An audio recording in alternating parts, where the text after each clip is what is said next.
नमस्कार, स्वागत है आपका हमारे चैनल मोटर एंड माउंटेन में।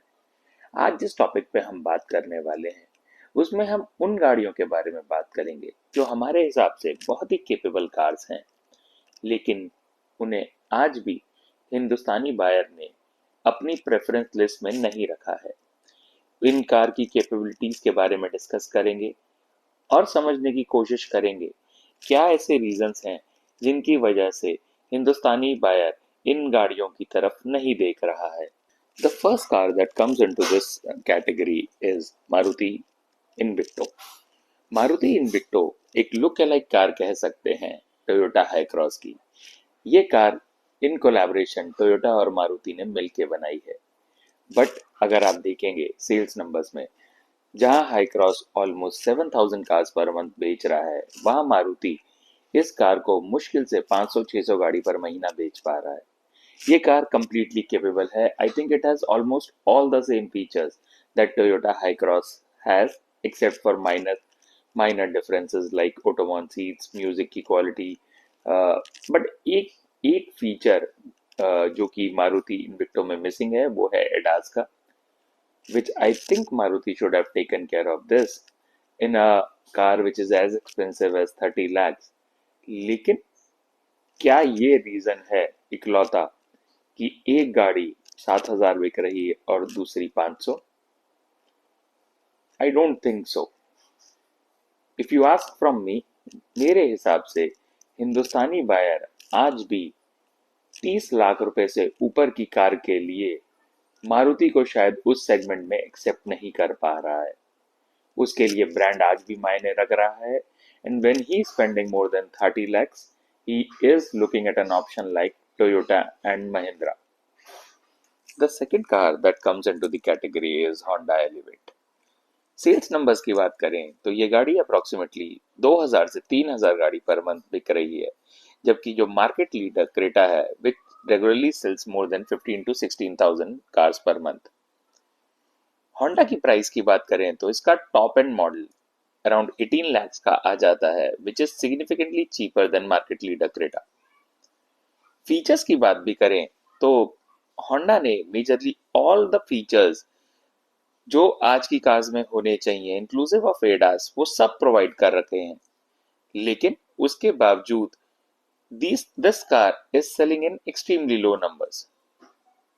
इंजन की बात करें तो आई टेक इंजन बहुत ही रिलायबल इंजन है। ग्राउंड क्लियरेंस 220 मिलीमीटर की सेगमेंट में सबसे ज्यादा शायद होंडा एलिवेट प्रोवाइड करता है।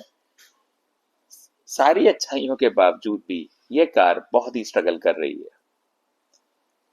हमारे से अगर इसका रीजन पूछा जाए तो आई थिंक होंडा इंडिया में अपना इंटरेस्ट और फोकस लूज कर चुकी है। होंडा ने पिछले कई सालों में एलिवेट के अलावा कोई भी नया मॉडल लॉन्च नहीं करा। एलिवेट भी लिमिटेड इंजन ऑप्शंस में इंडियन मार्केट में होंडा प्रोवाइड कर रही है।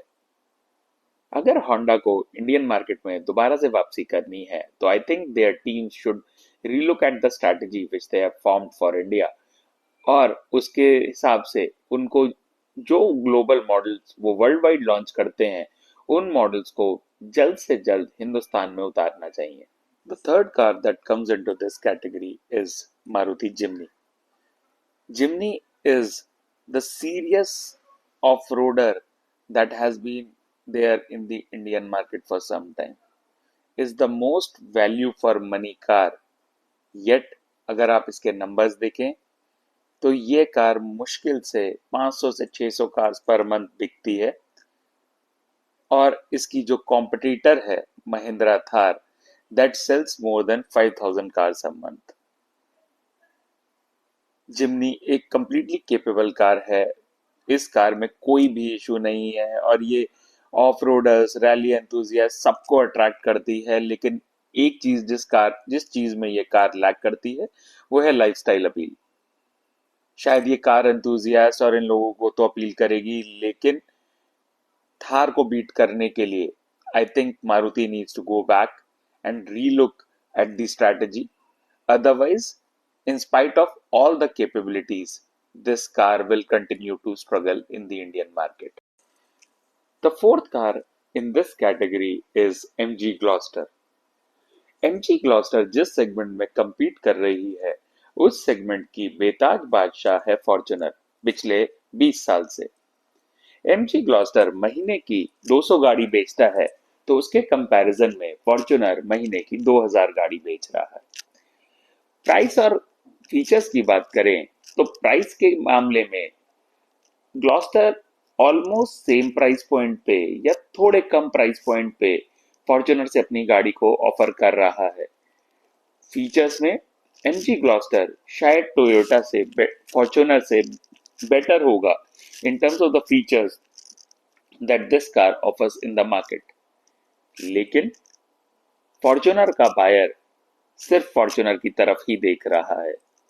लास्टली जिन कार्स के बारे में हम बात करने वाले हैं, उन कार्स का नाम है Volkswagen Virtus and Skoda Slavia.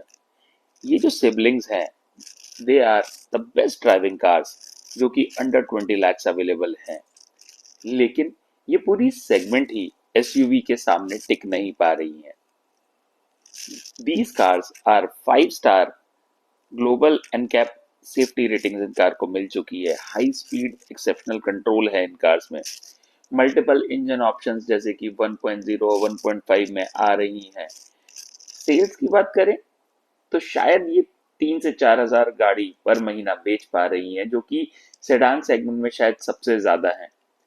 लेकिन अगर हम प्राइस पॉइंट की बात करें तो sedan is completely losing out to SUV. इनके नंबर्स कॉम्पैक्ट एसयूवीज के आसपास भी नहीं है। I don't think this has anything to do with any of the manufacturer, but in general, the Indian buyer is more inclined towards SUVs. Thanks for watching our video.